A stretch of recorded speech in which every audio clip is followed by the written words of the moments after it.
आदाब, नमस्कार दोस्तों, आप सभी का स्वागत है QNS टीवी में और मैं हूं आंचल मिस्कीन। दोस्तों, आप सभी हमारे साथ जुड़े हैं हमारे उस चंक में जहां हम आप सभी के सामने अगर दिन में कोई ख़ास खबर आती है जो इन्फॉर्मेटिव है और आपकी जाननी बहुत ज़रूरी है तो वो हम आप सभी के सामने लेकर आते हैं। तभी इस प्रोग्राम जो है इसका एक हैशटैग है जो है #न्यूज़इन्फॉर्मेटिव। चलिए दोस्तों, हम फर्दर समय और बर्बाद ना करते हुए सीधा मुद्दे पर आते हैं कि पहली आज दिन की कौन सी खबर लेकर हम आप सभी के सामने हाजिर हुए हैं।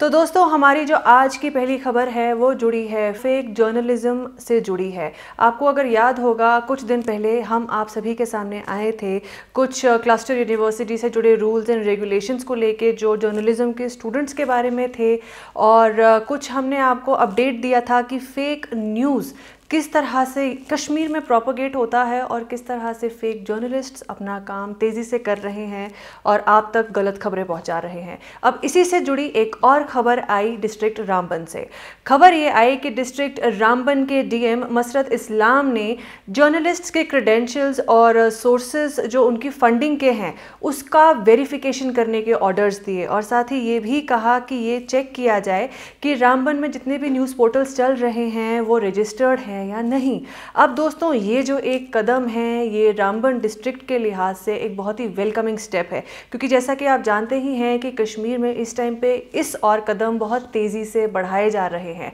तो अब ऐसी ही सिमिलर न्यूज़ हमें रामबन से भी मिली, तो इसीलिए हमने सोचा कि क्योंकि ये एक कनेक्टेड न्यूज़ है तो आप तक ये बात भी पहुँचानी और ये इन्फॉर्मेशन पहुँचानी उतनी ही ज़रूरी है। अब इसी से जुड़ी अगर हम आपको बात बताएं तो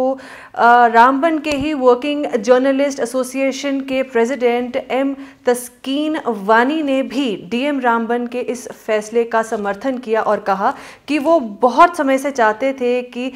और ये उनकी एक पेंडिंग डिमांड थी कि इस तरीके का एक कदम उठाया जाए और जितने भी ये फेक जर्नलिज्म की जो पोर्टल्स हैं और जर्नलिस्ट हैं जो इनकी मशरूमिंग हो रही थी कहीं ना कहीं उन पर लगाम लगाई जाए। अब दोस्तों, आप जानते हैं कि एक फेक खबर कितना तहलका मचा सकती है, कितनी तबाही मचा सकती है। देखते ही देखते कहते हैं ना, सोशल सिस्टम को डिसरप्ट कर सकती है, सारा ऊपर से नीचे तक कर सकती है, उलट पुलट कर सकती है। तो अब ये केसेस इससे जुड़े पहले देखे गए हैं, जो हमने आपको कुछ केसेस हमारे पिछले इस एक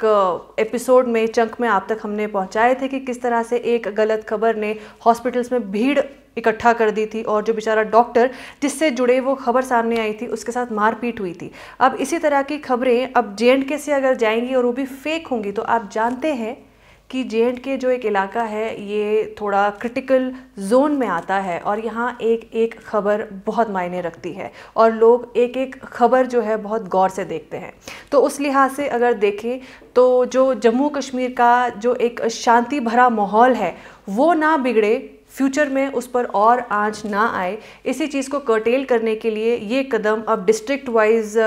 जो वहाँ की अथॉरिटीज़ है वो ले रही हैं और ये खबरें अब सामने आ रही हैं। तो दोस्तों, हमारी फ़िलहाल जो आज की ये रिपोर्ट है जिसमें हमने आप तक बात पहुँचाई कि जो रामबन के DM हैं मसरत इस्लाम, उन्होंने ये एक ऑर्डर्स जारी किए हैं जिसमें उन्होंने ये कहा है कि जितने भी रामबन में एक्टिव न्यूज़ पोर्टल्स हैं और जो जर्नलिस्ट्स हैं उनको वेरीफाई किया जाए, उनकी वेरीफिकेशन किया जाए और ये भी वेरीफाई किया जाए कि जो पोर्टल्स वहाँ एक्टिव है क्या वो रजिस्टर्ड है या नहीं। तो दोस्तों, आज की हमारी इस जो छोटी सी रिपोर्ट है इसमें सिर्फ इतना ही। हम अगर आज दिन में कोई और ऐसी खबर हमारे सामने आती है जो आपके लिए जाननी बेहद ज़रूरी है, हम वो लेकर ज़रूर आप सभी के सामने हाजिर होंगे। तब तक के लिए दोस्तों, आप सभी हमें दीजिए इजाज़त और आप बने रहिए QNS टीवी के साथ। नमस्कार।